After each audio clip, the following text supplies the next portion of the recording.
खूप गोड खाल्लं, आता कडू खाऊ। कारले आहेत तर आपण यांना कापून घेऊ।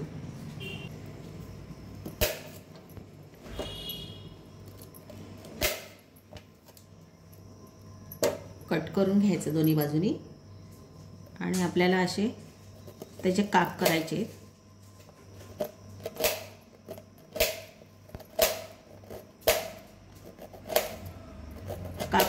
काप करताना थोडे जाडच ठेवायचे।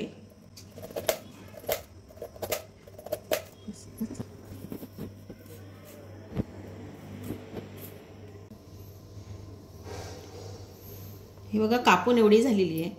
तर हे आहे ना थोडे कवळे आणि जे जास्त कडक झालेले बी आहे ना तर मी ते काढून टाकले। तर हे बघा हे असं झालेलं आहे, हे काढून टाकायचं। कडक झालेले बेट कवळे ठेवून द्यायचे। आता मी याच्यामध्ये याला लागेल तेवढं मीठ टाकणार आहे, जास्त मीठ टाकायचं नाही, जेवढं लागेल तेवढंच टाकायचं।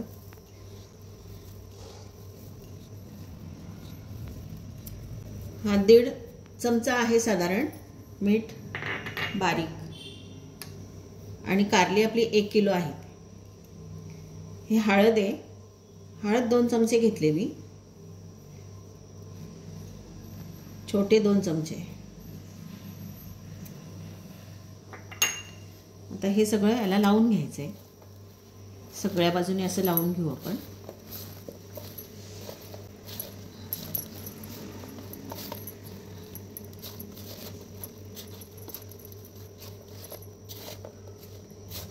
हळद आणि मीठ लावलं का काय होतं माहिती का, त्यांनी आहे ना जरी आपण हे जास्त दिवस ठेवले तर त्यामध्ये आळी नाही पडत।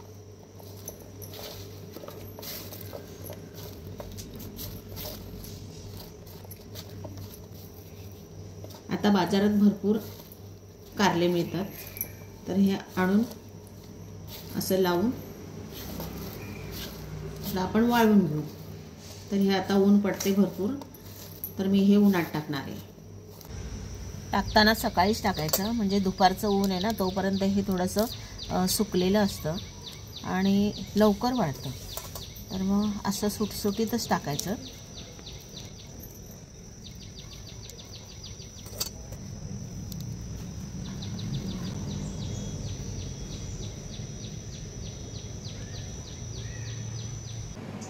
हे 1 किलो कारले वाळून एवढे झालेले आणि असे थोडे कडक झालेले। आता याला आपण फ्राय करून घेऊ। गॅसवर मी कढई ठेवले, गॅस लावून घेतलाय, ते आपण आता तळून घेऊ।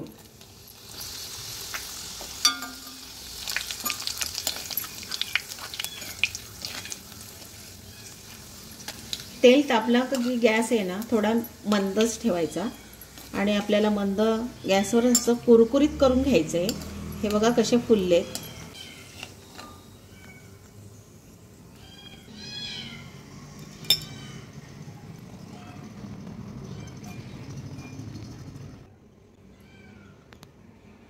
अशाच प्रकारे मी हे सगळे काढून घेणार आहे।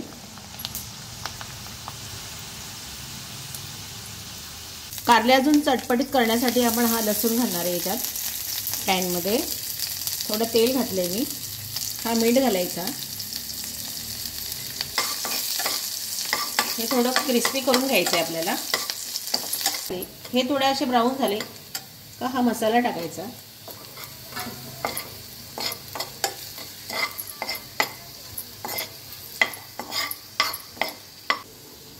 ही फोडणी आहे ना ही त्याच्यावर टाकून द्यायची अशी।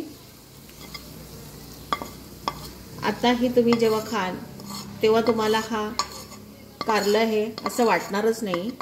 आणि कारल्याला किती बदनाम केले, हा कडू आहे म्हणून त्याला कोण खात नाही। माझी ही रेसिपी आवडली असेल लाईक करा, शेअर करा आणि सबस्क्राईब करा। थँक्यू।